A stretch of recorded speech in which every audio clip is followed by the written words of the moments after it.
একবার হযরত আলী ঘরে আসলেন আর তখনই মা ফাতেমা বললেন, আমি কিছু কাঠ কেটেছি, এগুলো বাজারে নিয়ে বিক্রি করুন আর খাবারের জন্য কিছু নিয়ে আসুন। হযরত আলী কাঠগুলো বাজারে নিয়ে গেলেন, কিছু মোহরের বিনিময়ে বিক্রি করে দিলেন। এক ভিখারি এসে বলল, আল্লাহর ওয়াস্তে কিছু দান করুন।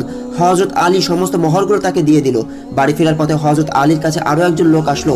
তিনি জিজ্ঞাসা করলেন, হে আলী, তুমি কি উটটা কিনবে? হযরত আলী বললেন, আমার কাছে তো কেনার মতো কোনো অর্থ নেই। লোকটি বলল, আমি তোমাকে ধার দিলাম। এটা বলে লোকটি সেখান থেকে চলে গেল। এর কিছু পরেই আরেকজন লোক আসলো, এসে বলল, হে আলী, তোমার উটটা তো অনেক সুন্দর, তুমি কি এটা বিক্রি করবে?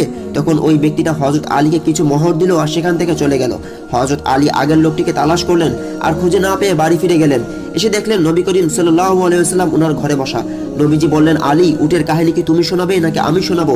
হযরত আলী বললেন, আপনি শোনান হুজুর। নবীজি বললেন, উটের সাথে প্রথম ব্যক্তিটা ছিল জিব্রাইল, আর যে উট কিনেছে সে হলো ইসরাফিল, আর এটি ছিল সেই জান্নাতি উট যেই উটে হযরত ফাতেমা জান্নাতে চড়ে বেড়াবেন। সুবহানাল্লাহ।